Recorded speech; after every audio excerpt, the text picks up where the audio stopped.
la idea de Nietzsche y la moral cristiana, ¿no? A veces ese es mi caso, por ejemplo, como les comento, no sé exactamente bajo qué cosmovisión estén ustedes, pero por ejemplo, en mi caso, siendo cristiano, y teniendo mucho interés en temas de filosofía y literatura, etcétera, muchas veces hablar de Nietzsche es casi como invocar al diablo, ¿no? Y esto pasa, creo que por dos cosas. Una, porque a veces el cristiano que más tradicional es poco temeroso de cuestiones que estén justamente en discordancia o en disenso con el pensamiento cristiano, ¿no? Lo cual a mí me parece que, o no comparto, digamos, ese pensamiento. Yo creo que está muy bueno poder leer y alimentarse justamente de autores que están en contra de lo que uno cree, ¿no? Al menos a mí me parece interesante. Eh, pero bueno, pasa, ¿no? En el mundo donde yo convivo, que es el mundo evangélico, sucede.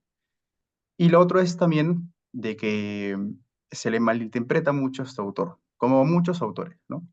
Se le, se le malinterpreta, se le entiende mal, y esto es una cuestión que, claro, de repente no permite poder ver el autor en su totalidad. Y aparte creo que también hay un pensamiento a veces sectario, ¿no? O sea, la imposibilidad de poder ver en el otro una posibilidad de aprender y de generar un rechazo automático, ya implica como que cierta poca tolerancia, digamos, ¿no?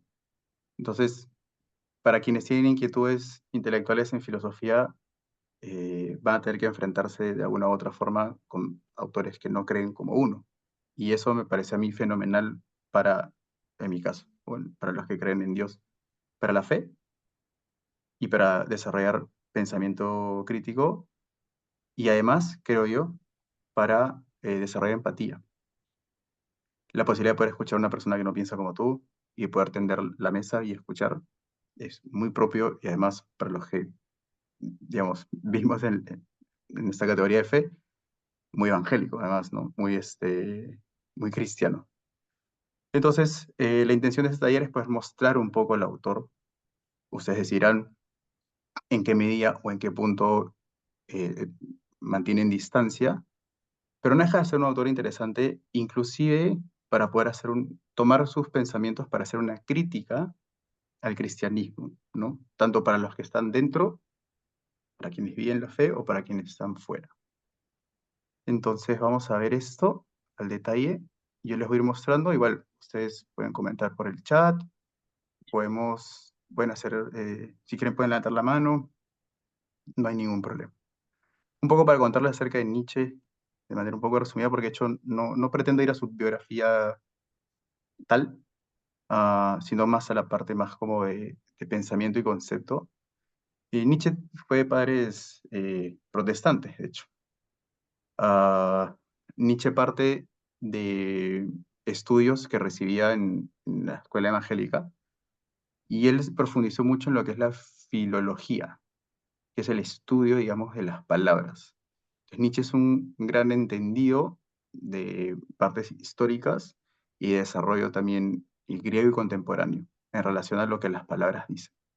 Este es como un símil de una cuestión semiótica.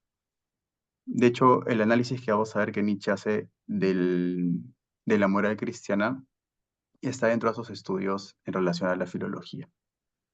Nietzsche siempre fue muy intrépido, digamos, en su pensamiento. Ya se van a dar cuenta en las frases que él tiene en sus libros, para quienes en ese momento han podido leer.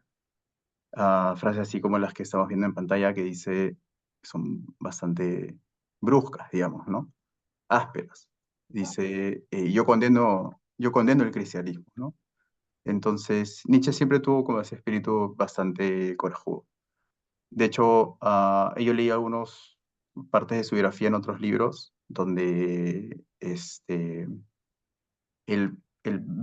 ve impedido, digamos, de desarrollarse a partir de justamente los conceptos cristianos, ¿no? De vamos a decir, como las restricciones morales que encontraba.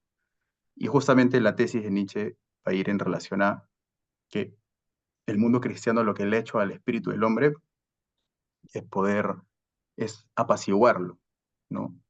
Y él le va a llamar que lo que vive el mundo en ese momento es una moral de la esclavitud, que justamente precedía de la institución judeocristiana. Y además Nietzsche se alimenta mucho de un autor que es muy interesante, que se llama Arthur Schopenhauer. Este, Schopenhauer tiene algunas ideas que resuenan mucho con Nietzsche. De hecho, hay un libro, les comparto el nombre, el libro de Schopenhauer que a Nietzsche le llama mucho la atención. Se llama, espera un ratito, se llama,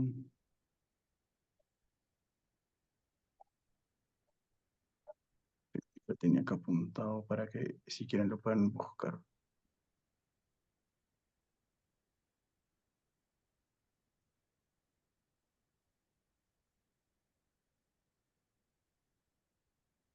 El mundo como voluntad y representación, que es una obra de Arthur Schopenhauer. Y Nietzsche se alimenta mucho de este autor. De hecho, una de las consideraciones que él toma es la parte de, del sufrimiento. Para Nietzsche el sufrimiento es parte de la vida y él también va a tener algunos pensamientos en relación a esto, ¿no? Ah, muchas gracias. Ahí está, justo, el mundo como voluntad y representación, exacto. Entonces, eh, Nietzsche va a beber también de este autor, va a ir en contra de ciertas consideraciones clásicas, de hecho, tiene palabras un poco duras y ásperas tanto a Aristóteles como a Platón en ciertas cuestiones. También habla mal de Kant en el libro, justamente en el libro El Anticristo. Creo que lo llama idiota, creo, una cosa así. Y finalmente Nietzsche tiene, tiene mucho vínculo post-mortem con autores ya postmodernos, ¿no? Postmodernos, como pueden ser Deleuze, como son Gianni Battimo, que es un filósofo italiano, también con Derrida, con Jacques Derrida, que se ha puesto muy de moda. Para quienes están un poco, de repente, se empapan o están este, en estas cuestiones como de ideologías, Derrida ha sido o es un autor postestructuralista, ¿no? Entonces, de hecho, inclusive la filosofía de Derrida está totalmente en contra de la filosofía de Aristóteles también. Y hay muy buenas consideraciones en esto. Entonces, una de las consideraciones es que, por ejemplo, el lenguaje, digamos, va por sobre encima de la existencia, ¿no? Pero bueno, eso es otro tema. Pero ahí tenemos varios autores modernos o posmodernos que se han alimentado justamente de las ideas de Nietzsche. Sí, Nietzsche le tiró barro a quien pudo. Entonces, veamos esta frase y empezamos a ir a identificar el tema y el desarrollo de este. Dice, yo condeno el cristianismo. Yo levanto contra la iglesia cristiana la más terrible de todas las acusaciones que jamás un acusador alguno ha tenido en su boca. Ella es para mí la más grande de todas las corrupciones inimaginables. Ella ha querido la última de las corrupciones posibles. Nada ha dejado a la iglesia cristiana de tocar con su corrupción. De todo valor ha hecho un no valor. De toda verdad, una mentira. De toda honestidad, una bajeza real. Eso lo podemos encontrar en el libro El Anticristo. Y esta crítica dura, sin duda, de Nietzsche, tiene que ver, evidentemente, como podemos leer, es hacia la institución en primera parte, ¿no? Hay una institución de la cual Nietzsche en algún momento fue parte y hoy la critica, ¿no? Y Nietzsche critica a la institución, Nietzsche critica a la pastoral, Nietzsche critica, por si acaso, a la Iglesia Católica y la protestante, las dos. Nietzsche critica el abuso espiritual, además, y hace una crítica moral a los cuestionamientos teológicos sobre las consideraciones del cristianismo en relación a la vida del más allá. Eso lo vamos a hacer un poco más adelante. Entonces, Nietzsche es muy agudo con esas consideraciones. Sin embargo, van a ver que más adelante hay ciertas ideas de Nietzsche que pueden ayudar eh, a los que son cristianos a poder pensarse un poco si esto que está criticando es una realidad en el presente o no. Yo de primeras les diría que sí. Hay ciertas cuestiones que Nietzsche identificó que podríamos hoy ver, digamos, en la iglesia contemporánea y que son, por supuesto, criticables, ¿no? Quizás no con la agudeza de Nietzsche, pero son criticables y al menos sí deberían eh, de remediarse. Entonces empecemos con lo básico. Nietzsche y su moral.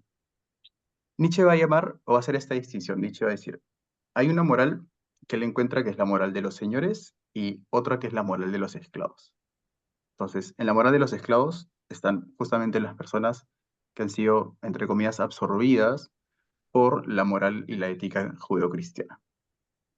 Y tenemos, por otro lado, la moral de los señores, que es justamente la moral que él entiende que es la moral correcta, que es esa moral que va, como dice su libro, más allá del bien y del mal. Y que lo que hace Nietzsche es hacer que el hombre se encuentre a través de esta voluntad de poder, ¿no? Es aquí, en, en el libro Más allá del bien y del mal, lo que busca Nietzsche es que el hombre salga de este concepto judeocristiano moral, que sobrepase esa línea y pueda llegar a convertirse en una cuestión totalmente diferente. Entonces, ese trasvase que hace el hombre, en el cual se inclina hacia la voluntad de poder, es una liberación, digamos, de los dogmas, que justamente es lo que Nietzsche critica. Nietzsche, cuando eh, tiene esta frase concepto que es filosofía martillazos, es justamente porque Nietzsche lo que hacía con su filosofía era rompía estructuras que estaban creadas o diseñadas y además golpeaba rotundamente y muy fuerte a los paradigmas cristianos, ¿no? Religiosos. Entonces tenemos dos tipos de moral, la moral de los señores y la moral de los esclavos. Aquí tenemos que hay dos libros, por si a ustedes les interesa ahondar un poco más en esto, que son la genealogía de lo moral y Más allá del bien y del mal, donde justamente Nietzsche ahonda en este tema de eh, la crítica, digamos, a la moral, y yo les voy a dar un poco el- el resumen de lo que se encuentra en este libro. Entonces Nietzsche va a decir que la crítica al cristianismo está justamente por poseer una moral de esclavos, que se centra en aquellos que tienen poder, fuerza o libertad, es decir, perdón, se opone a ellos. Entonces lo que va a decir es que en la forma en cómo nace el cristianismo, la moral cristiana, perdón, la forma en cómo nace la moral cristiana, nace a consecuencia de la debilidad de las personas. Entonces lo que hace esto es que tiene una enorme concentración de resentimiento. Y ese punto es clave, porque para Nietzsche el florecimiento de los valores cristianos tiene su génesis en el resentimiento. Y él va a contar esta parte de la historia, o digamos de su hipótesis, en el momento, en el día D, me refiero a el momento clave, donde los judíos, o sea, el pueblo hebreo, es esclavizado y tomado por los egipcios. Para él, aquí, en ese espacio, es donde se concentra y donde inicia la moral cristiana. Y es aquí donde nacen los valores de los esclavos. Por eso es que se llama así. Es la moral de los esclavos. Y en un ratito vamos a ver cómo se desarrolla esta idea y qué es lo que Nietzsche explica en relación a esto. Entonces tenemos que la moral de los esclavos se caracteriza, como les digo, por nacer desde el resentimiento. El resentimiento, en este caso, es la posibilidad o la génesis de la moral que se vive en ese momento, ¿no? Para Nietzsche. Y justamente esto es lo que imposibilita al espíritu del hombre a poder seguir desarrollándose. Es justamente esto. Es porque lo que presupone la ética cristiana hace débil al hombre, no lo hace fuerte. Permítame un ratito, voy a cambiar acá. Vale. Entonces, Nietzsche veía esta moral como un obstáculo justamente para el desarrollo. Entonces, toda la crítica de toda la artillería de Nietzsche está justamente en este punto. Y de hecho, la crítica digamos, este es como el origen de la crítica. De esto nace esta famosísima frase que se llama, que dice Dios está muerto, que aparece en otro libro, que aparece en la Gaia Ciencia. Pero esa frase de Dios está muerto, obviamente eso no debe de entenderse como una cuestión eh, este, literal, digamos, ¿no? Eso es un simbolismo, es un aforismo. Entonces lo que Nietzsche está tratando de representar justamente en eso es de que la moral cristiana ha muerto, ya no funciona para el desarrollo del ser humano. Y como Dios es el estándar, ¿no? De lo que presupone ser lo bueno y lo malo, y lo que presupone ser lo malo, o sea, lo correcto y lo incorrecto, entonces Nietzsche propone y dice, no, hay que matar a Dios, ¿no? Hay que matarlo, porque ahora que Dios muere, muere entonces toda esta construcción que nosotros hemos hecho de cómo se debería de entender el comportamiento humano. Ahora vamos a verlo un poco más a detalle. No sé si alguien hasta ahí tiene una duda o consulta, si todo claro con esto. Igual ahí los estoy leyendo en el chat, por si están Ah, colocando el link. una consulta. Sí, perdóname, no sé quién está, que no veo. Freddy, ¿cierto? Sí, Sí, sí. Freddy, cuéntame.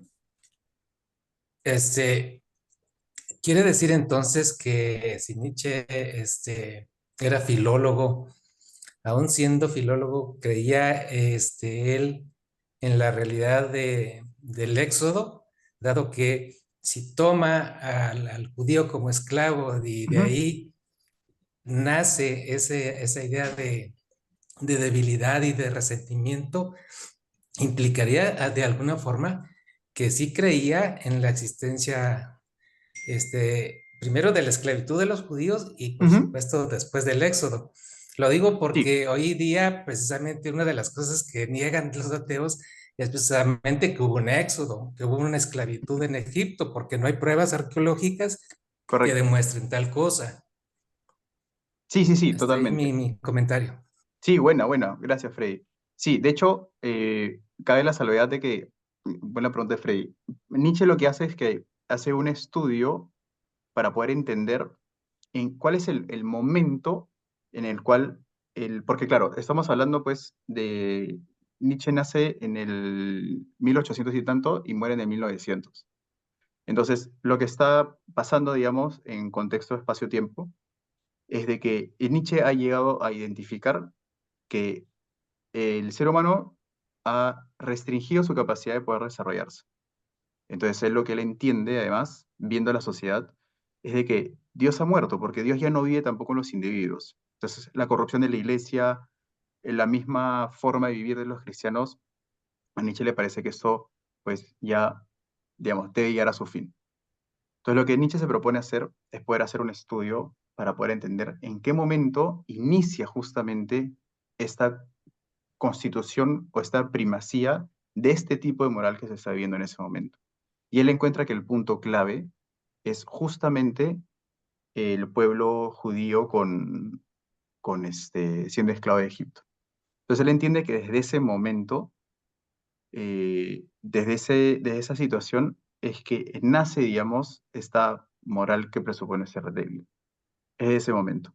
Y punto aparte, Nietzsche nunca hace teología, vamos a decirlo así. La crítica de Nietzsche es a la moral cristiana, ¿no?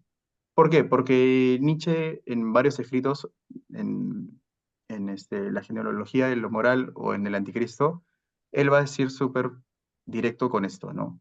El cielo no existe, el más allá no existe.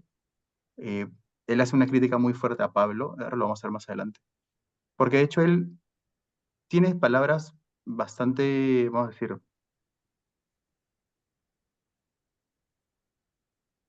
se fue el término exacto, pero bastante como, lo considera Jesús, pero al Jesús histórico, porque para Nietzsche Jesús tiene una consideración particular, que no es la misma consideración que le da Pablo. Por eso es que Nietzsche hace una crítica a Pablo muy, muy fuerte. Ahorita lo vamos a desarrollar, pero solamente para que tengan esa idea. O sea, cuando Nietzsche habla acerca del cristianismo, no está hablando acerca de teología o no está haciendo una metafísica del hombre o no está pensando, digamos, en que voy a refutar la existencia de Dios, ¿no? Desde un sentido filosófico. Nietzsche parte del hecho de que Dios no existe, ¿no? O por lo menos de que no se empeña en detallar la existencia de Dios como de repente lo podemos ver pues, en Tomás de Aquino, sino Nietzsche dice, no, la crítica acá es puntualmente a la moral cristiana y a lo que creen los cristianos en relación a esto.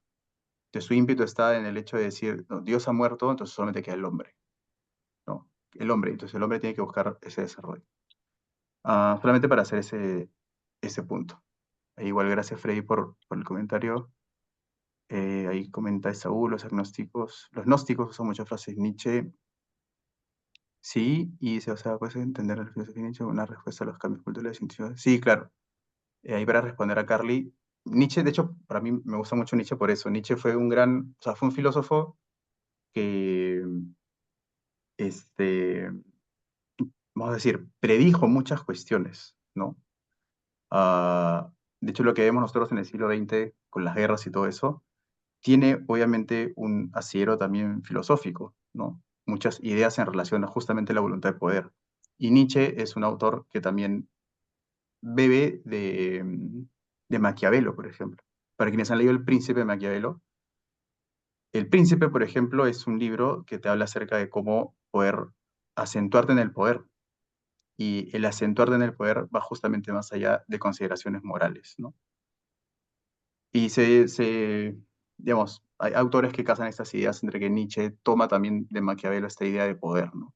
Por eso hay una frase que aparece en los libros de Nietzsche que es el hombre y la voluntad de poder, ¿no? Es ese instinto que justamente hace al hombre poder desarrollarse, que justamente ese es el instinto privativo que se encuentra en la moral judeocristiana.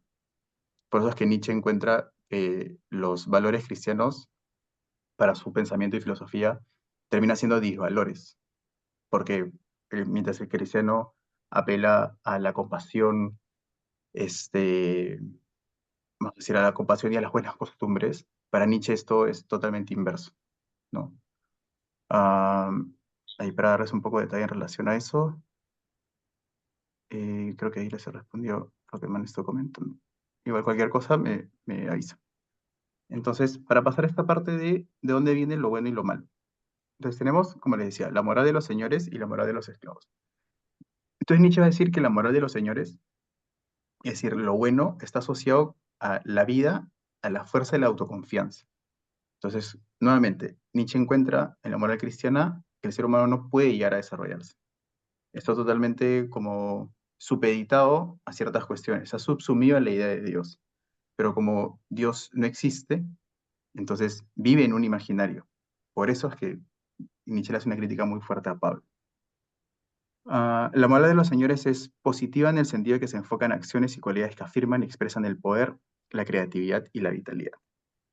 Entonces, mientras que la moral de los señores permite al ser humano poder encontrarse y desarrollarse, la moral de los esclavos lo que hace es que hace al ser humano incapaz de aceptar también la vida. Esa es una de las críticas de Nietzsche también, porque encuentra que el cristiano o las personas que han aceptado, digamos, vivir bajo esta moral, no pueden determinar la vida y vivir el presente.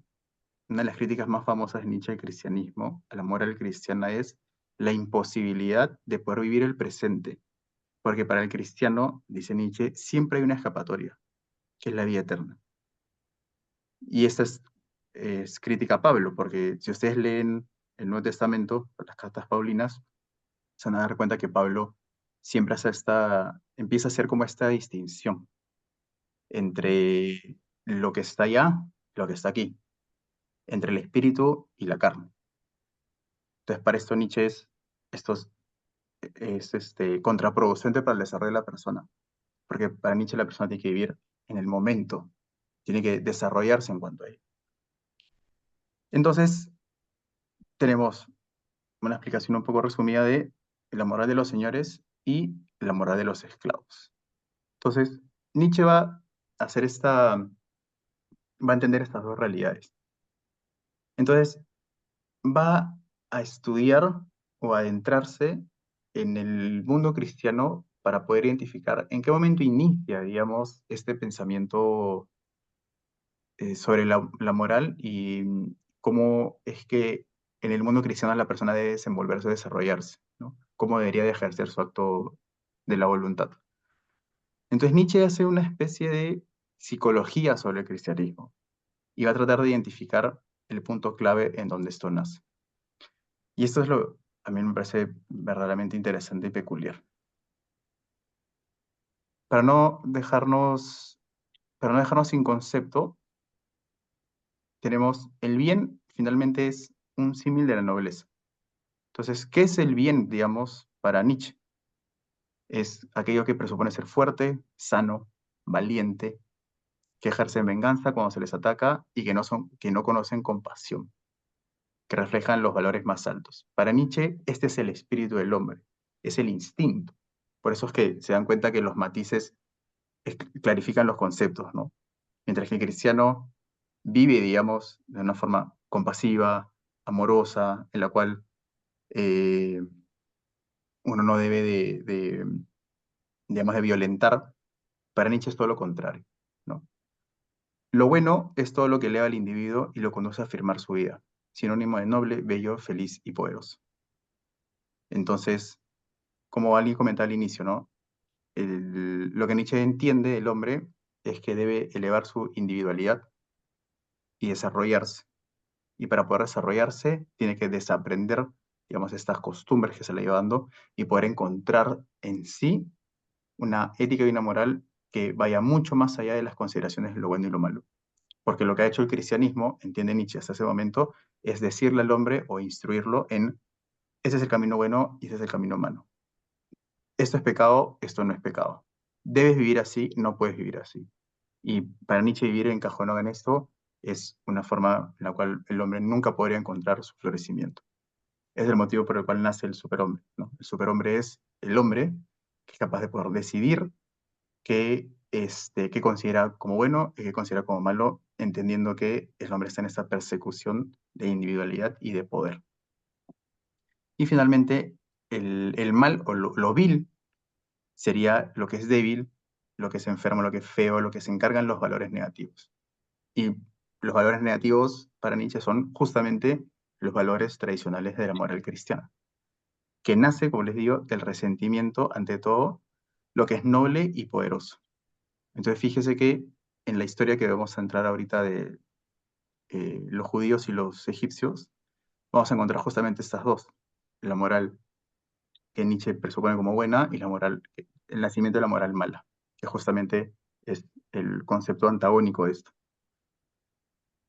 Entonces tenemos estas dos consideraciones. Un ratito.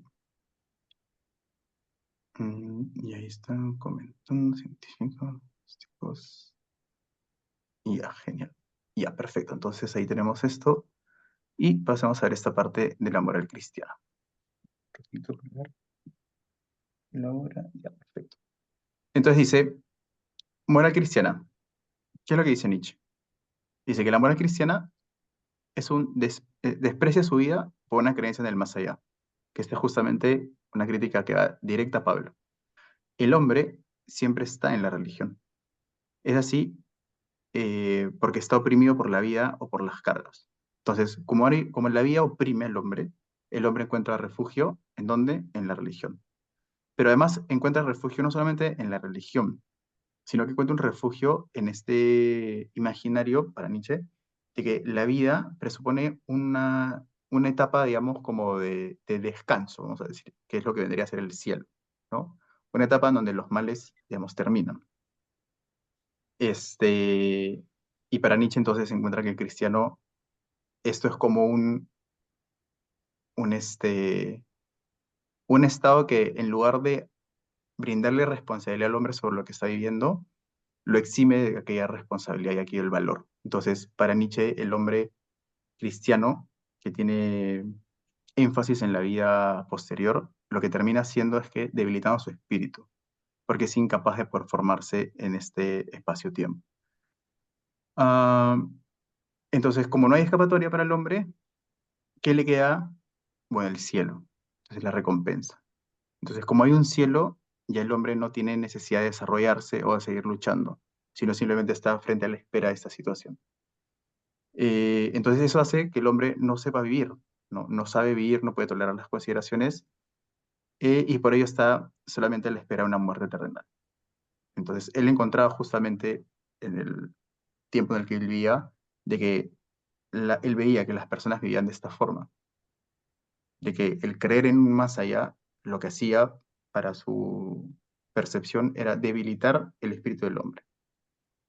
Y de hecho es algo muy interesante porque esta crítica de Nietzsche en particular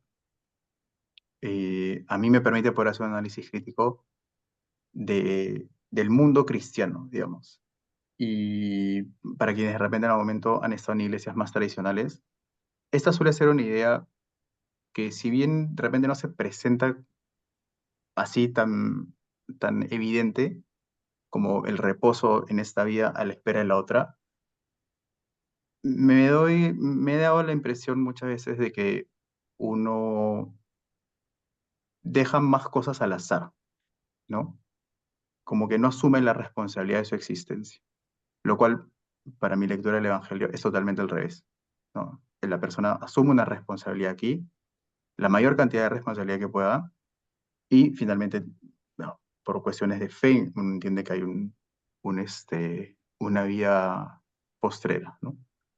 Pero esto me parece una crítica muy interesante de Nietzsche, por lo que le he identificado. Entonces, vamos a continuar con esto. Y este es el punto génesis de la crítica de Nietzsche. Dice, los judíos como origen. Nietzsche encuentra que el origen de la moralidad de los débiles o de los esclavos está en la moral judeocristiana. Entonces, la esclavitud de los judíos en Egipto es qué pasa en ese momento. Lo que Nietzsche va a identificar, va a interpretar, va a ser un juego acá muy filosófico, psicológico. Va a decir que en este momento es donde se interioriza este código moral para sobrevivir justamente a la esclavitud.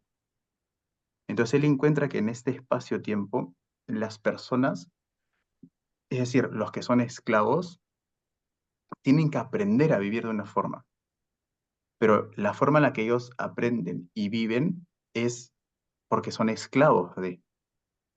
Entonces tú al ser esclavo de algo, tus consideraciones morales y éticas cambian. Pero fíjese qué interesante Nietzsche en ese sentido. Nietzsche va a decir que el origen de la moral se encuentra en este espacio. Y fíjese que, como le decía hace un rato, Nietzsche casa esto con el resentimiento. ¿Por qué? Porque cuando tú eres esclavo, ¿no? En este caso, para los judíos, por ejemplo, si tú eres esclavo, tú guardas y alojas resentimiento, principalmente por la posibilidad de no libertad, porque tú has perdido el acto volitivo, tú ya no eres libre, no puedes actuar bajo tu propia voluntad. Los deseos, así sean buenos deseos, tampoco los puedes llevar a cabo. Estás subsumido por algo, por alguien, por un poder que no te resta las facultades humanas o de elección. Entonces, esto lo que hace es que reconfigura la presencia tuya como individuo en el mundo.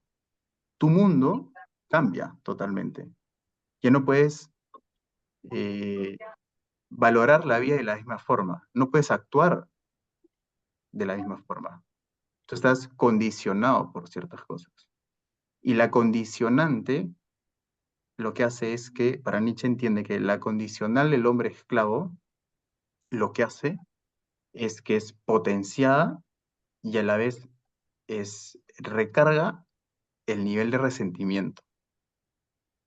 Y como tú eres esclavo, tú no puedes salir de esa esclavitud, lo que te toca hacer para poder sobrellevar la vida es ese resentimiento de que se está quitando algo.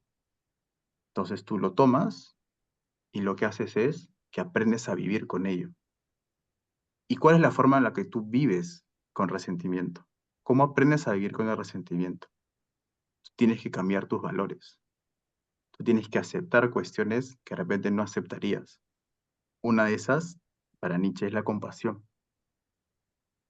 O la, la, este, la no lucha por tus derechos, por ejemplo.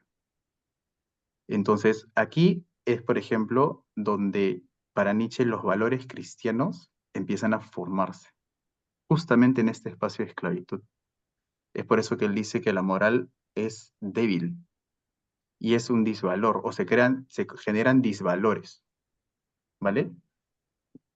Permítame, creo que han escrito acá. Pasividad. Sí, o sea, la pasividad o vamos a decir como, este,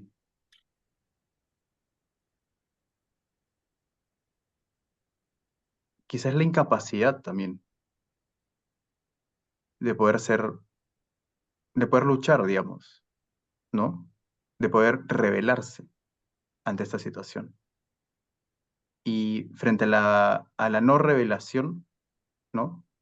Revelación me refiero a la rebelión, pues uno tiene que simplemente sentar cabeza y aceptar lo que está viviendo. Pero para tú poder vivir en esclavitud, entendiendo la esclavitud de los egipcios con los cristianos que eran golpeados, eran abusados, exactamente, eran abusados y martirizados. Entonces tú tenías que recondicionar o reconfigurar tu ética, porque tú no puedes ir a matarlos, ¿vale? Tú no puedes matar a la persona que te está pegando, por más que quisieras. ¿Me dejo entender? Si alguien te está golpeando, o imagínense, tú eres esclavo de Israel. Entonces, imagínate que tú estás con tu hijo, ¿vale? Entonces, tú lo que quisieras hacer en ese momento es, primero que nada, ser libre. Pero si alguien le pegara a tu hijo en ese momento, imagínese ese escenario. Si alguien le pegara a tu hijo, o sea, no habría posibilidad de que el ser humano no se encendiera en ira, ¿no? Imposible. Así seas el monje tibetano, igual te enciendes en furia. Entonces, lo que tú quisieras hacer en ese momento, si alguien le está pegando a tu hijo, es ir a donde la persona y a lo mínimo pegarle, ¿no? Entonces, la situación no te lo permite. Si te pegan, o sea, si tú vas y lo defiendes, te matan a ti, probablemente a tu hijo. Entonces no puedes. Entonces tú tienes que aceptar la situación. Y cuando aceptas la situación, tú tienes que reconfigurar tus valores. Entonces para Nietzsche dice, acá es donde empieza el inicio de la compasión. De la compasión, del amor, ¿por quiénes? Según el Evangelio, por tus enemigos. Porque los evangelios dicen, tú tienes que amar a tu enemigo, ¿no? Pero para Nietzsche esto es contrario al instinto humano. Porque dice, tú no puedes amar a tu enemigo. ¿Cómo vas a amar a tu enemigo? ¿Cómo vas a amar a alguien que le pega a tus hijos? Entonces ahí encuentra, digamos, este origen. Y dice, no, eso acá nace del resentimiento. O sea, el punto clave es el resentimiento. Pero por el resentimiento y la situación que los cristianos, no, los judíos vivieron en ese momento, ellos tuvieron que reconfigurar su sistema moral y aceptar situaciones que no aceptarían. Pero a partir de esto, dice Nietzsche, aquí nace, digamos, cómo los valores cristianos se van dando y se van desarrollando. Entonces, es una cuestión muy, muy interesante. No puede estar en disenso con esto, ¿no? Pero al final el análisis que hace Nietzsche en esto, sobre todo mucho en la genealogía de lo moral, es muy interesante. A lo menos es interesante, como poder pensarlo. Entonces, fíjense, él va a decir entonces que a partir de este momento histórico, digamos, lo que se crea, lo que se genera, es una mala conciencia. Es una mala conciencia. ¿Y qué dice Nietzsche en relación a la mala conciencia? Nietzsche va a decir justamente lo que estoy preguntando. ¿Cómo sobrevive un esclavo? ¿Cuáles son las estrategias de supervivencia que tiene una persona que vive en esclavitud? Pónganse ustedes a pensar en eso. O sea, pensemos un poco en ese escenario, ¿no? En el imaginario. Entonces son esclavos. Imagínense, esto lo pueden encontrar en muchos libros. De hecho, a mí uno de los autores que más me interesa, que más me gusta, por ejemplo, es Viktor Frankl, ¿no? Viktor Frankl, pues, ha escrito muchos libros, el más famoso de ellos, El hombre en busca de sentido. Y hay otra autora que a mí me encantó, que es un libro que leí el año pasado, que se los contra recomiendo, que si les gustó o si han leído El hombre busca sentido, tiene que leer este otro que se llama La bailarina de Auschwitz, que de hecho Edith Eger, que es la autora, tiene vínculo con Viktor Frankl porque lo iba a conocer. Y ella también fue presa, digamos, en, este, en Auschwitz y en otros campos de concentración, perdió su familia y su historia es nefasta. Es peor que la de Viktor Frankl. Entonces, imagínense un escenario así. Imagínense que ustedes son presos, tomados presos con su familia. Y claro, o sea, los nazis eran más que despiadados. Me imagino que los egipcios también, y los romanos también, si no imagínense la muerte de Jesús, ¿no? Entonces la pregunta es, ¿cómo sobrevive un esclavo? ¿Cuáles serán las estrategias para sobrevivir? ¿Cómo sobrevives a la esclavitud? Es una buena pregunta. ¿Cómo sobrevives a la esclavitud? Nietzsche decía, para sobrevivir un esclavo debe obedecer. Si no obedeces, te matan. O te matan a ti o te matan a tu familia. Entonces, no te queda otra que la obediencia. La obediencia frente al poder, digamos, ¿no? Entonces, para Nietzsche esto es contra natura, porque el individuo debe reprimir su naturaleza. Entonces, y esto, no, o sea, tiene sentido, digamos, ¿no? Es como eh, Viktor Frankl, en una parte de su libro, él comenta justamente que lo que, lo que, digamos, se sentía mucha rabia y mucha cólera y mucha impotencia, evidentemente, pero no solamente por el hecho de las heridas físicas que él recibía o que recibían sus compañeros, sino dice que la herida más terrible, más difícil de sanar, es la herida psicológica, porque una cosa es que te peguen, ¿no? Que te metan de repente, no sé, un manazo o que te, no sé, te golpeen con un arma, ¿no? En la cabeza, imaginemos, ¿no? Te puede hacer un corte, ok, te tapas, sangras un rato y de ahí sigues, ¿no? Te deja el chichón y lo que sea. Pero las heridas psicológicas, decía Frankel, son las que no te olvidas. Y él decía que lo que más le había dolido en el campo de concentración no eran los golpes, era la humillación. Era el haber sido tratado como menos que una cosa. Entonces, fíjense ustedes, eso es muy parecido, digamos, digamos, haciendo una comparativa a la experiencia de Jesús en la cruz. Jesús en la cruz es tratado como menos que nada. O sea, es tratado como todo, como cualquier cosa menos como un ser humano. Y esa indignación es bastante peculiar porque creo que si asocia esta idea de Frankel con Jesús, al final la humillación es lo peor que le puede pasar al ser humano. Es el ser desnaturalizado de tu propia naturaleza. Entonces, volviendo al tema de la represión de la naturaleza. Uno, si está en un sentido de peligro o si está siendo abusado, lo que va a buscar uno es defenderse, va a buscar la defensa, pero no puedes. Entonces, para Nietzsche dice, acá hay un problema, porque tú quisieras defenderte y no puedes defenderte. Entonces, lo que te queda es ser obediente. Y para ser obediente, tú tienes que reconfigurar tu odio y tu resentimiento, porque tú no puedes pagar la misma moneda. Y es este el origen del pensamiento cristiano para Nietzsche, del amor al cristiano. Entonces, ¿qué dice Nietzsche? Tú debes de anular todo el deseo todo el sentido de deseo y libertad. Entonces, ¿qué hace el ser humano? Y eso sí es psicología. ¿Qué hace el ser humano cuando está imposibilitado de hacer cosas? Vive la represión. Y la represión lo que finalmente hace es de que se aloja en alguna parte del individuo, en una parte de la psique, digamos. Pero al final la represión, pero no gestionada, al final es un arma de doble filo, porque sale de alguna u otra forma, ¿no? Es como, por ejemplo, tienes a una herida, y alguien toca un tema o rasca, vamos a decir figurativamente, ¿no? Una herida, uno a veces se sobresalta, ¿no? Entonces eso quiere decir que ahí hay algo que se ha quedado ahí, ¿no? Hay algo que está guardado, ¿no? Que no se ha dicho, digamos. Entonces, Nietzsche hace una lectura muy parecida en relación a esto. El cristiano vive en represión, porque está imposibilitado justamente de dos cosas que son instintivas para el hombre, la libertad y el deseo. Entonces, tú tienes que entrenar, decía Nietzsche, para tú refrenar tus impulsos naturales. O sea, tú no puedes ir vamos a decir, al capataz y golpearlo, no puedes. Estás imposibilitado de eso. Entonces, ¿qué tienes que hacer? Tienes que reconfigurar tu naturaleza, dice él. Entonces tienes que reconfigurar lo que tú deseas. Entonces, ¿qué pasa cuando tú estás en esclavitud y tienes que reconfigurar tus consideraciones éticas? Aprendes. ¿Aprendes qué? Aprendes a ser humilde, aprendes a ser paciente, aprendes a ser obediente. Entonces, haces todo eso justamente para no morir. Tengo que vivir así para no morir. Pero eso no es libertad, pues. No, no es libertad. Entonces Nietzsche dice, acá ese es el gran problema de la moral cristiana, que la moral cristiana nació en la esclavitud. Y dice, las virtudes de los esclavos tienen un valor de supervivencia. Fíjese lo que él analiza, dice, las virtudes de los esclavos tienen un valor de supervivencia.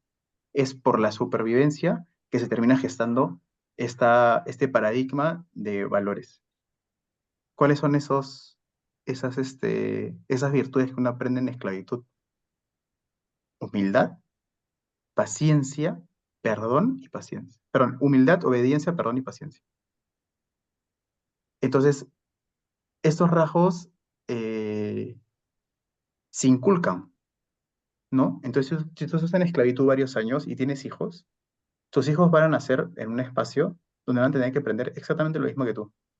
Tú vas a tener que transferirle a tus hijos una, una forma de vida, ¿no? La moral.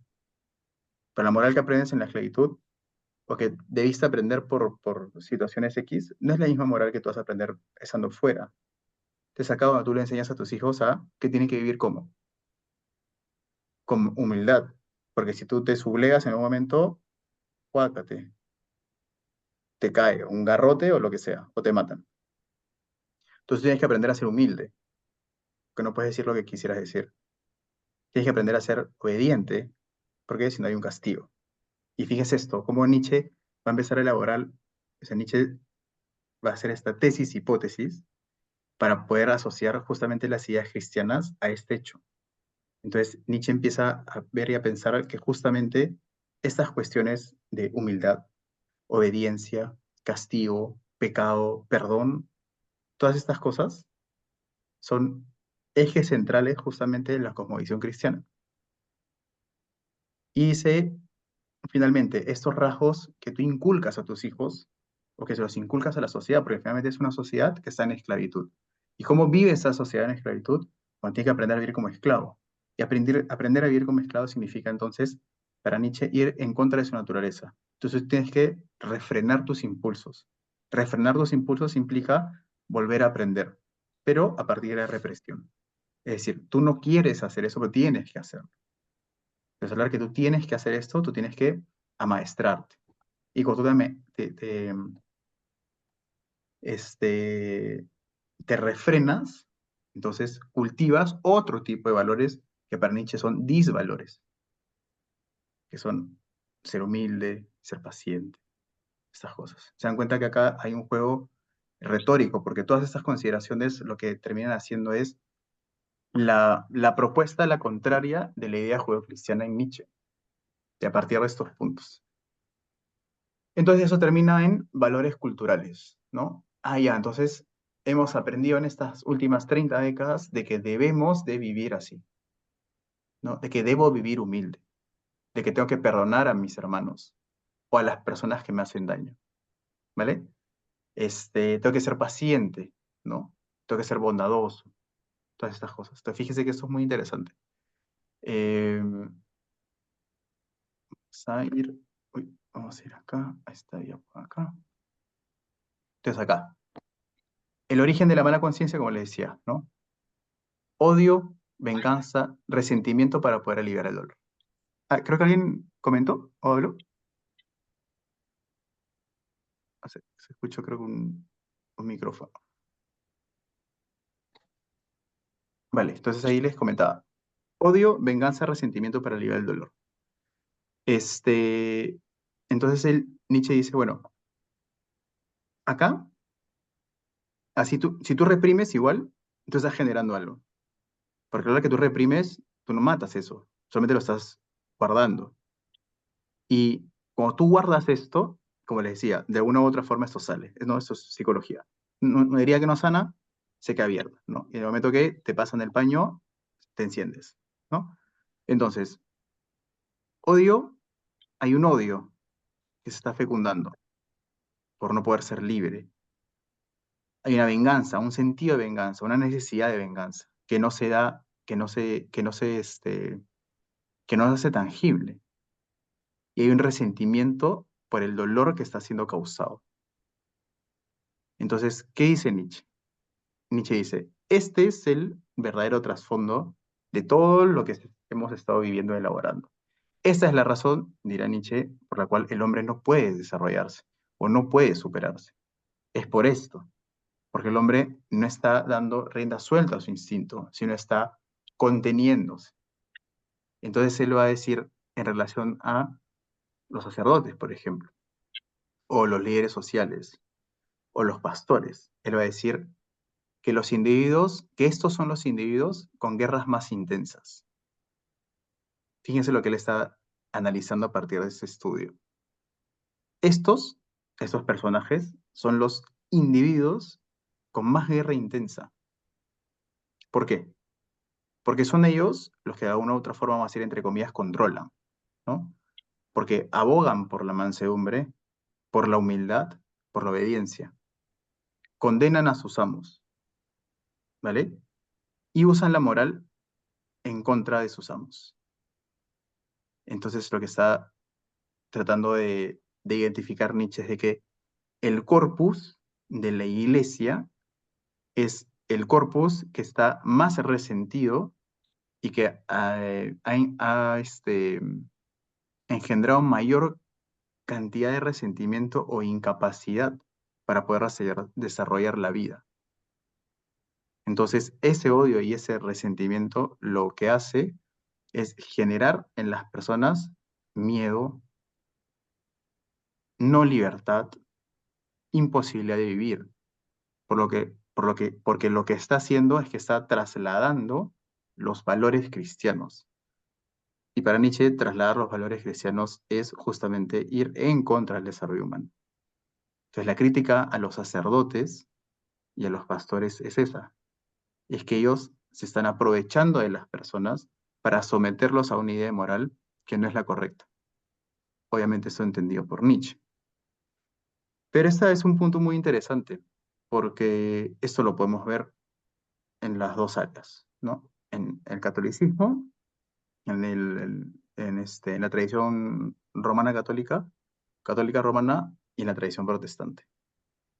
Encontramos en ambos espacios abuso. Hay N cantidad de ejemplos en relación a esto, de abuso de todo tipo, maltrato psicológico, espiritual y físico. Y esta es una realidad también que los que estamos cristianos o participamos de una, de una iglesia, esto es un tema muy delicado, pero se da. Y no digo que se dé por las mismas presunciones que comenta Nietzsche, pero no deja de ser un tema en el cual uno debe de tener mucho cuidado. Y al final también es una cuestión de poder, porque el poder puede socavar tu alma, digamos, ¿no? Y uno puede abusar a la persona a partir del poder. O, o hacerla esclava a partir de miedo de castigo. Y yo, por ejemplo, en mi experiencia de iglesia, eso sí, yo sí lo he visto, lamentablemente. Y tengo historias penosas, digamos, en relación a este tipo de abusos, ¿no? Al control de la gente, porque no haga esto, porque esto está mal, y etcétera, ¿no? Yo creo que esa es la cara eh, negativa, digamos, del cristianismo, que aún así creo que debe conversarse y buscarse formas de poder mitigar esos errores, ¿no? Y finalmente, la moralidad, dice Nietzsche, es una estrategia de venganza que sobrevivan los débiles, ¿no? La moralidad es una estrategia de venganza. Entonces, este sentido de resentimiento se ha ido alojando y se ha ido incrustando en los espíritus y en las mentes de las personas para Nietzsche. Entonces, la crítica de la moral inicia en este punto, ¿no? El cristiano, digamos, y no solamente cristiano, sino la moral que se ha ido proliferando en Europa, que es una moral que supone ser judeocristiana, proviene de una mala conciencia. Por eso, y esto es después de esto que les he estado contando, aquí es donde se empiezan a desarrollar esta idea de Dios ha muerto. Dios ha muerto porque, dice Nietzsche, el único cristiano, digamos, ya murió en la cruz, que es Jesús. Y Nietzsche tiene una consideración, como les comentaba hace un rato, muy diferente a Cristo, a Jesús, digamos, Jesús histórico, ¿no? Pero obviamente en su frase de Dios ha muerto, lo que está diciendo es esto. Lo que está diciendo Nietzsche es esto. Es la moral ha muerto, Dios ha muerto. Ya no es sostenible para el ser humano vivir de esta forma. Esa no es la forma como vivir el ser humano. Y Dios ha muerto. Y como Dios ha muerto, le toca al hombre entonces encontrar su espacio y su lugar. Pues si no muere Dios, si yo sigo creyendo que Dios existe, yo tengo que vivir de esta forma. Pero él dice, no, Dios ya murió. Ahora es el momento del hombre de encontrar quién es el hombre y desarrollar su propio sistema, digamos, de vida.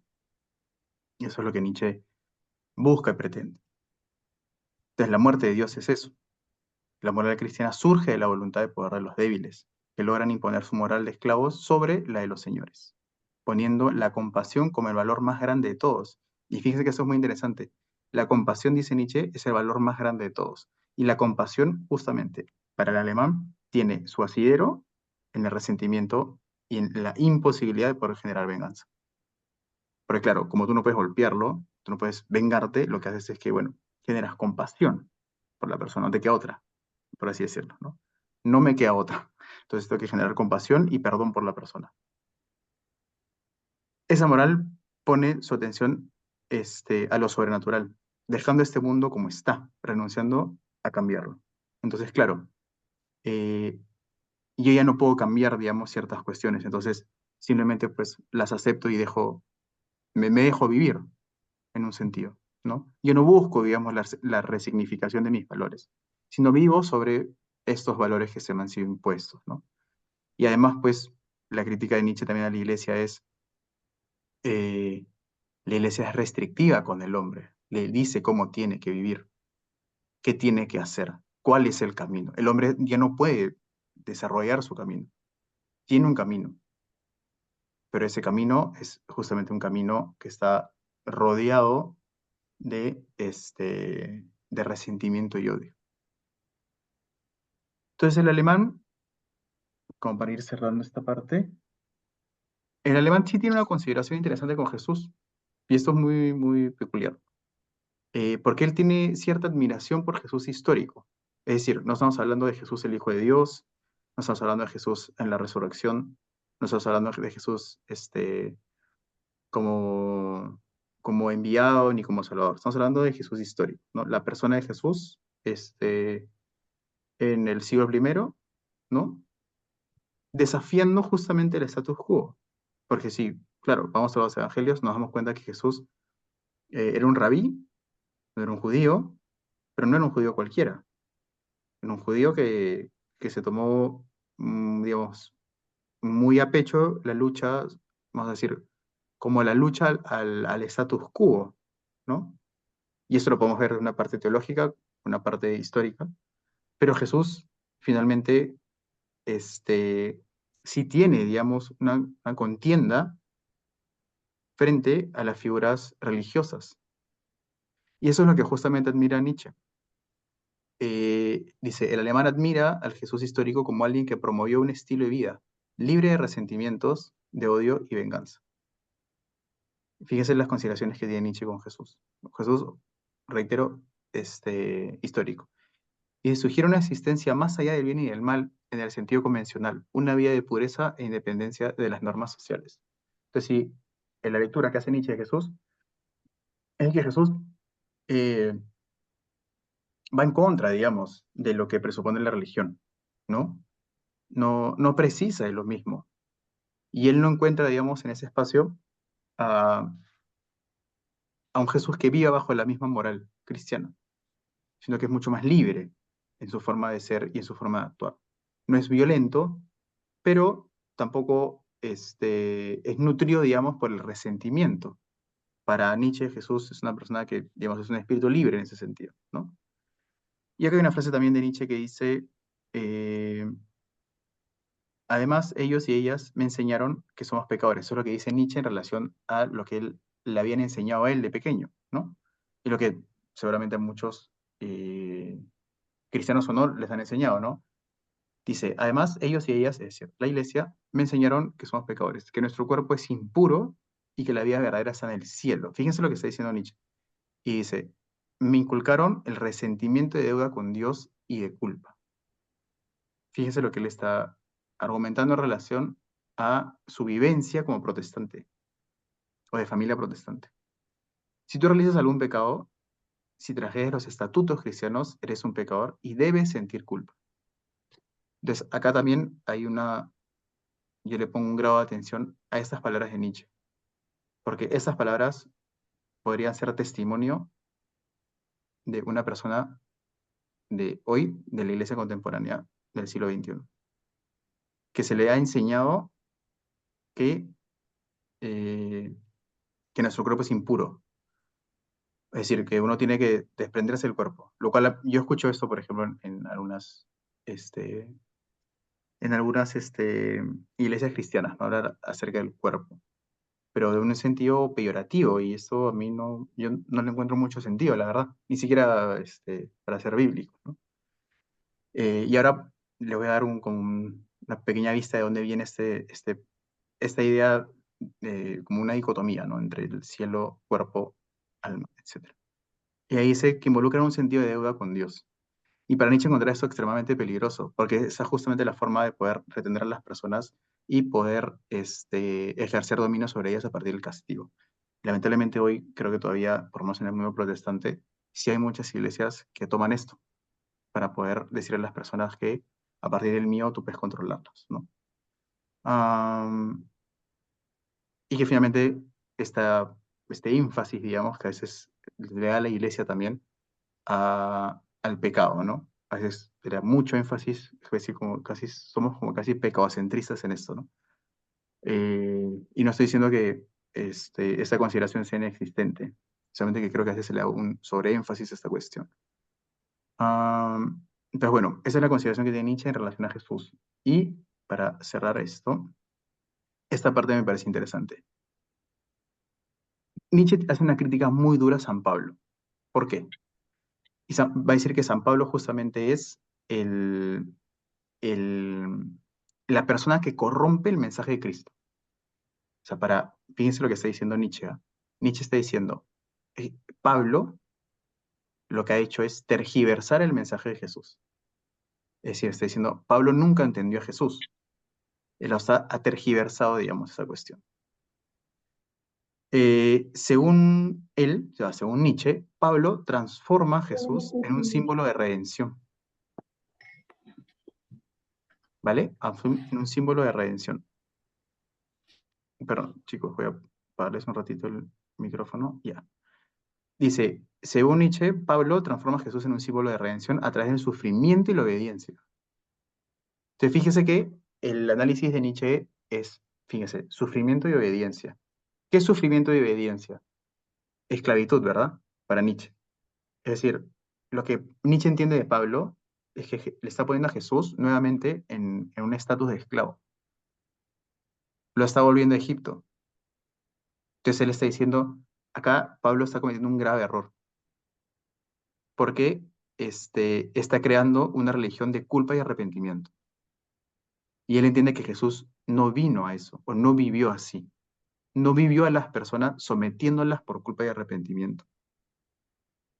O sea, no vivió impidiéndoles a la persona la posibilidad de poder vivir una vida, vamos a decir, entre comillas, libre. Obviamente estoy diciendo una interpretación de Nietzsche en relación a eso.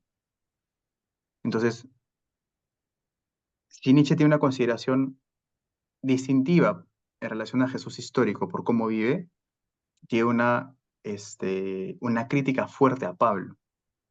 Y dice, Pablo erra a la hora de poner a Jesús y encasillarlo en esta cuestión.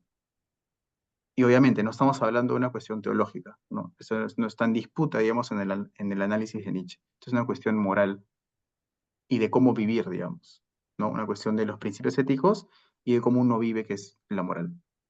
Y él ha creado, al final, Pablo ha creado una religión de culpa y arrepentimiento. Entonces, Pablo, y eso Nietzsche es muy rudo en el Anticristo con Pablo. Y en general con estas ideas de el más allá y el bien y el mal. De hecho, no, hay una parte que dice, no se lo voy a leer porque está subrayado.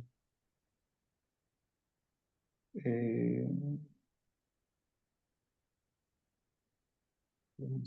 Creo que lo tengo guardado. Voy a leer esto.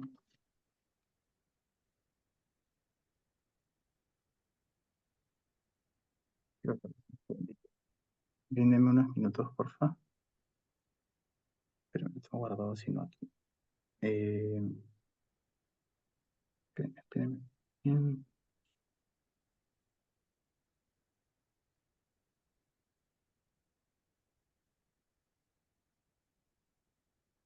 Quiero leerles esto.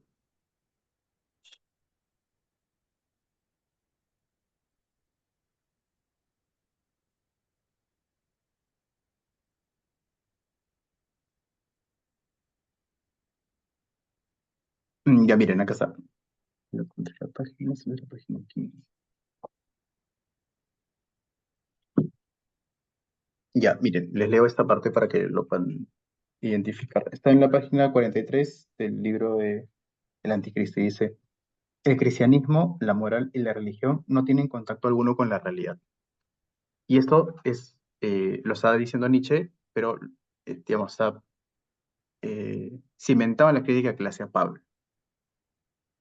Dice, no hablan más que de causas puramente imaginarias. Y dice esto, causas imaginarias, Dios, alma, yo, espíritu, voluntad libre o no libre. Y de efectos también imaginarios, como cuáles, pecado, redención, gracia, castigo, perdón de los pecados. De una relación entre seres imaginarios, Dios, los espíritus, el alma. De una ciencia natural imaginaria, antropocéntrica, en la que brilla por su ausencia el concepto de causas naturales.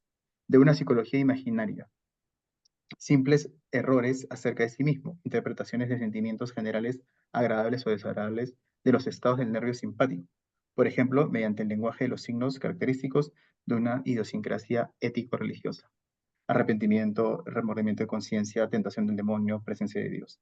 De una teología imaginaria, el reino de Dios, la justicia final y la vida eterna.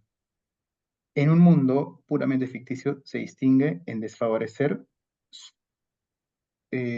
suyo del mundo de los sueños por el hecho de que éste refleja la realidad, mientras que aquel la falsea y desvaloriza y la niega. Esto es lo que dice Nietzsche en relación a el cristianismo. Entonces Nietzsche de facto está diciendo, ok, esto que ustedes, los cristianos, han inventado en relación al cielo y a la tierra, esto no existe, esto es totalmente risible para el autor.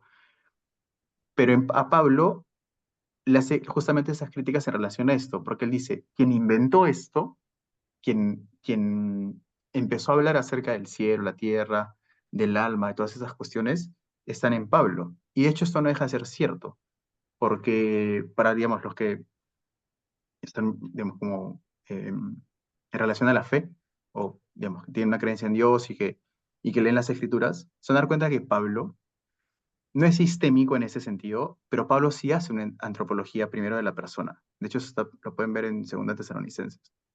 Y Pablo habla acerca de espíritu, alma y cuerpo, ¿no? Estas, por ejemplo, ideas de espíritu, alma y cuerpo, y esta idea paulina en la que, recuerden que Pablo hace mucho énfasis en la carne, ¿no? La carne y el espíritu. Eso lo van a ver en las cartas paulinas en varias formas. La carne y el cuerpo. La carne es lo pecaminoso, ¿no? Y el alma o el espíritu es, es lo bueno, digamos, ¿no? Pero fíjense que acá Pablo hace una dicotomía, porque al final si esto lo llevamos a un análisis antropológico de Tomás de Aquino, en Tomás de Aquino nos vamos a dar cuenta que cuerpo y alma hacen la persona. O sea, tú no puedes desprenderte del cuerpo, ¿me dejo entender? Y las cuestiones que tú haces, digamos, o sea, si tú dices el pecado está en el cuerpo o en la carne, o sea, la carne eres tú, ¿no? La carne no se individualiza, ¿no? Tú eres esa carne, vamos a decirlo así. Porque al final, si somos teológicos en esto, nos vamos a dar cuenta que el estado de naturaleza pecaminosa está en el hombre, ¿no? Y es el hombre que es el responsable, además, de esa naturaleza, ¿no? Sin hombre no hay naturaleza, a eso me refiero. Entonces Nietzsche critica mucho esto, porque Nietzsche va a decir el cristiano es escapista, y es escapista por la culpa de Pablo. Y además, también, eso es interesante, solo podemos conversar en otro espacio, pero Pablo adopta una antropología muy platónica. De hecho, estas constituciones de alma y espíritu son platónicas. Platón hace mucho este juego de alma y cuerpo. De hecho, para Platón, justamente el cuerpo era una prisión del alma, ¿no? Y Platón hace esta distinción entre que justamente las pasiones y las partes concupiscibles del hombre están asociadas a la carne. Y lo que libera, digamos, al hombre está en el mundo espiritual. Esta idea es similar en la teología en la antropología de Pablo. Pero bueno, Nietzsche finalmente rechaza a Pablo, lo critica y le dice, Pablo no entendió a Jesús, ¿no? Para decirlo así. Entonces, para ir cerrando ya este espacio, igual les agradezco mucho que se haya mantenido aquí. Vemos esto acá. Tenemos, ¿qué encuentra Nietzsche entonces? ¿No? ¿Cuál es la crítica de Nietzsche al cristianismo, habiendo entendido este marco? ¿No? Dice, acá hay una devaluación de la vida terrenal. La persona que ha asumido esta ética, no entiende cómo vivir, no sabe cómo vivir. Hay un desprecio de la vida. ¿Por qué? Porque está con más énfasis en lo que viene y ya no es responsable de cultivar su espíritu aquí. Entonces, para Nietzsche solo cuenta el más allá, ¿no? Se exime de responsabilidad y no nos hacemos cargo del sufrimiento. Entonces, para Nietzsche eso hace al ser humano menos ser humano, vamos a decirlo así. Aceptación pasiva del status quo, ¿no? No hay salvación por obras, por ende, no hay deseo ni de voluntad. Eso me parece un análisis muy interesante en Nietzsche. Que si bien es cierto, tanto para la Iglesia Católica como o sea, para el catecismo y para los cristianos protestantes, ya sea la denominación que sea, la salvación es por gracia, ¿vale? No sé si acá todos son o persiguen la cosmovisión cristiana, pero para los que no, el cristiano, digamos, cree que la salvación del alma se da en determinación de la fe, y la fe finalmente es un don de Dios. Entonces Nietzsche va a decir esto, como la salvación no es por obras, como ya no, como ya tu espíritu, digamos, es, vamos a decir, reposa en una acción que no es tuya, ya no hay deseo ni voluntad. Y esto es muy interesante. Yo creo que esto sí puede ser muy propio de una crítica al mundo cristiano, de que puede ser de que la aceptación de la salvación por la fe inhiba la posibilidad de autonomía de la persona, creyendo que ya no es responsable de sus actos, o creyendo que solo Dios es responsable del actuar del individuo. Y esto también lo he podido identificar de alguna u otra forma en los marcos de iglesia.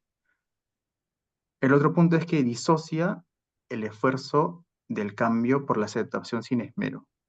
Fíjense cómo Nietzsche en estas dos cuestiones no deja de ser interesante como análisis. Dice, si se disocia el esfuerzo del cambio por la aceptación sin esmero. Es decir, el ser humano se ha acomodado, digamos, a vivir de la forma en la que está viviendo.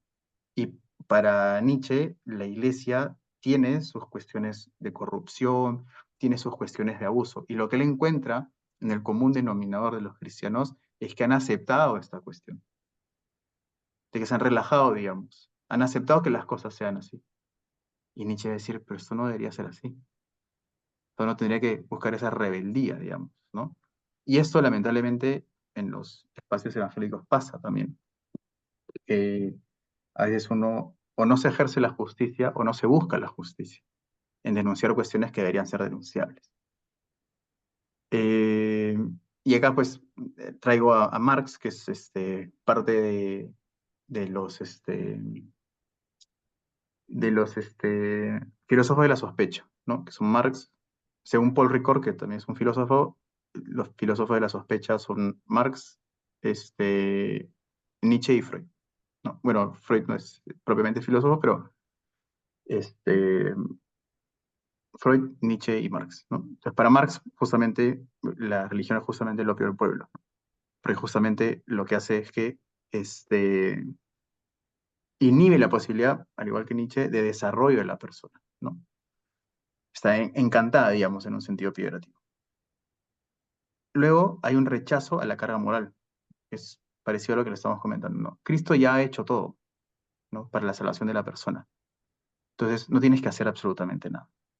Y ese es un mensaje interesante porque en, cuando hacemos, cuando participamos, digamos, de nuestra comunidad de fe y hablamos acerca de teología, porque eso es una cuestión teológica, obviamente uno cree por fe de que Dios le ama, ¿no? Y que ha encontrado en él la salvación, digamos, que es un lenguaje muy cristiano. Eh, pero sin embargo, Nietzsche lo que ve es que, claro, la persona ha aceptado que Dios es presente, de que el otro da la salvación y se ha dispuesto a hacer absolutamente nada. Entonces es una buena crítica para el cristianismo en general. Es decir, la vida cristiana que tú vives es en el presente, ¿no? No es que tú estás esperando, digamos, en el espacio-tiempo que llegue solamente la consecución de la muerte y la vida posterior, sino hay una responsabilidad del individuo aquí, inclusive siendo cristiano, de una responsabilidad con su comunidad, ¿no? Etcétera. Entonces eso me parece también una crítica bastante apropiada. De ahí dice, no asumo, o sea, no asumir responsabilidad, ¿no? La rechazo, me vuelvo más dependiente y menos hombre. Entonces, para Nietzsche esto, pues, es contrario al instinto, ¿no? Si soy más dependiente de estas cuestiones, entonces me hago menos hombre, ¿no? Tengo menos capacidad de desarrollar. Finalmente, un rechazo al sacerdocio manipulador. Esto también Nietzsche es súper agudo, digamos, en este tema, y creo que tiene razones también para poder hacerlo y para hacer crítica a esto.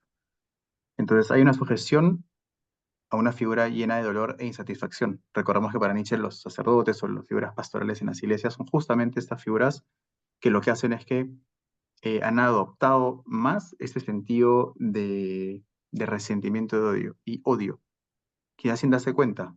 Pero ¿cómo se manifiesta esto?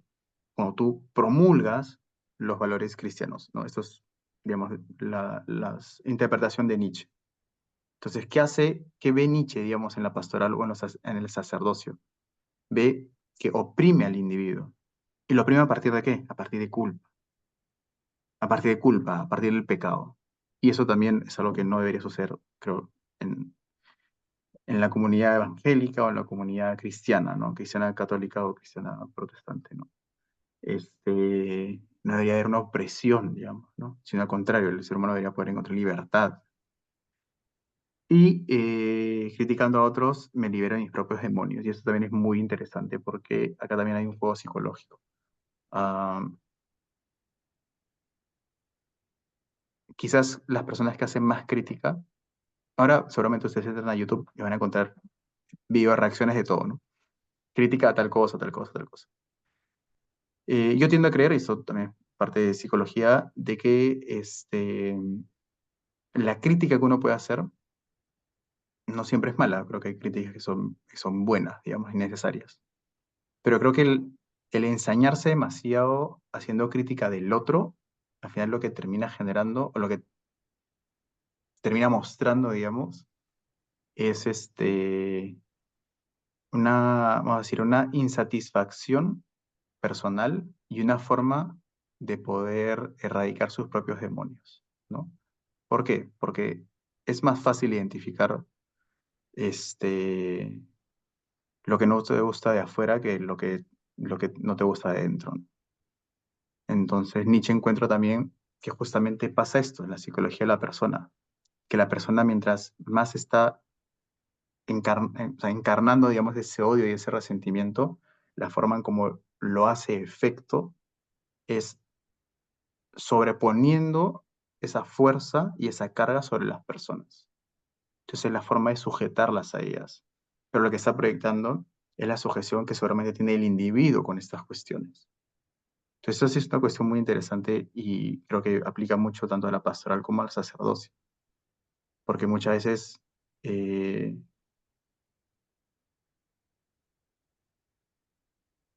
quizás estos ejemplos de sujeción que se le dan a ciertas personas o de imposibilidad de que la persona sea libre, responde no tanto a una cuestión bíblica, sino a una cuestión más de la persona que está imponiendo sus valores sobre estos individuos.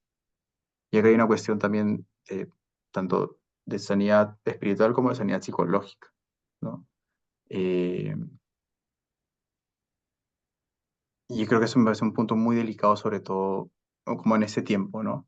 Ah, no solamente el buen deseo de querer que a las personas les vaya bien, sino también el ser muy cuidadosos con si uno está sano, digamos, para poder llevar a cabo un ejercicio pastoral en este caso, ¿no? O un ejercicio de cuidado al final. Creo que también es propio poder verlo de esa forma. Y finalmente, cristianismo en el siglo XXI, ¿no? Acá podemos pensarnos un poco en relación a la crítica de Nietzsche a la moral cristiana y pensarlo desde una perspectiva como cultural, desde una perspectiva como cristiano, como es mi caso, o de una perspectiva quizás agnóstica o atea, ¿no? El poder de la iglesia y su papel en la vida política y social es un tema muy interesante. De que hay abuso de poder, o sea, esto es de cajón hay abuso de poder. Donde hay poder hay abuso, vamos a decirlo así, ¿no? Donde haya poder, en donde sea, hay abuso, ¿no? Y hay abuso en la iglesia católica, hay abuso en la iglesia protestante, hay abuso en la política, o sea, el abuso existe, ¿no? La idea es poder ver la forma de poder identificarlo y poder sacar a la luz.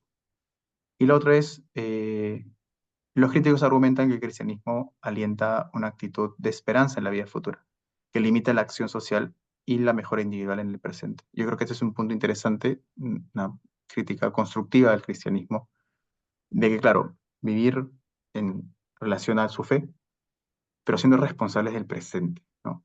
De no olvidarse de la responsabilidad que uno tiene y no despreciar esa vida, ¿no? Tener una, una adecuada forma de entender lo que para los cristianos reconocemos como la vida venidera, pero a su vez la responsabilidad que asume la propia existencia. Y asumir la propia existencia muchas veces puede ser lo más pesado para el cristiano, según mi análisis teológico, filosófico, porque la vida en sí acarrea mucho sufrimiento. Y a veces para el cristiano el sufrimiento y Dios hacen como un choque de cuestiones, ¿no? Y a veces reponerse, digamos, esa realidad es difícil. A veces es más fácil, digamos, vivir pensando en, ¿no? Tener el objetivo afuera que viviendo en el presente, ¿no? Y eso se entiende, digamos. Pero creo que hay formas de, porque creo que el cristianismo inclusive es muy real en la situación vivencial de la persona, ¿no? Y finalmente, la moral secular busca un sentido de responsabilidad sin las ideas tradicionales del pecado-culpa. Eso también es un punto interesante, eh, ver esos dos temas, ¿no? El pecado, la culpa y cómo el pecado y la culpa juega también un rol interesante en la psicología de la persona. Creo que la gran mayoría de historias que yo he escuchado de personas de la fe que han dejado de ir a una iglesia, les puedo decir que el 90% es justamente por ese punto, por el hincapié o el sobreénfasis o el rechazo hacia el pecado es la persona y hacia y hacia ejercer esa idea fuerte de culpa, ¿no? De que ya has hecho eso, entonces automáticamente te has convertido en ello, ¿no? Entonces ya no eres partícipe, digamos, de eso, o el rechazo inclusive. Son cuestiones que se dan, que creo que merecen ser tratadas con mucho mayor empatía, vamos a decirlo así. Así que bueno, este es un poco, aquí termina la presentación, creo que me pasó unos minutos, pero este es un poco el pensamiento de Nietzsche en relación a su crítica a la moral cristiana. Hemos visto cómo nace, vamos a decir qué se entiende, cuáles son los conceptos que evalúa Nietzsche, cuáles han sido sus definiciones, y finalmente un recorrido histórico de dónde empieza esto. ¿Por qué Nietzsche hace tanta crítica a esto? ¿Cuáles son las consideraciones históricas, filosóficas y, perdón, teológicas no, y psicológicas del pensamiento de Nietzsche? Y cómo él argumenta, ¿no? Con propiedad, vamos a decirlo así, esta cuestión que él está viendo. Y cómo a partir de eso, él dice, no, entonces Dios ha muerto. Y a partir de la muerte de Dios, entonces nosotros tenemos que hacer esta reconsideración de los valores para el desarrollo humano.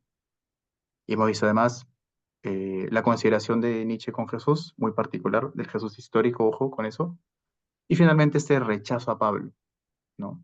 Rechazo a Pablo, porque Pablo finalmente, según Nietzsche, nubla las virtudes de Cristo como un ser, vamos a decir, más libre, eh, ajeno al resentimiento del odio. Y para Nietzsche, Pablo lo que ha hecho con la religión cristiana es acentuarla nuevamente en este estado de culpa y resentimiento y de pecado. Y el eximirse de la responsabilidad de vivir el presente, aceptando única, sola y únicamente la realidad futura. ¿Vale? Así que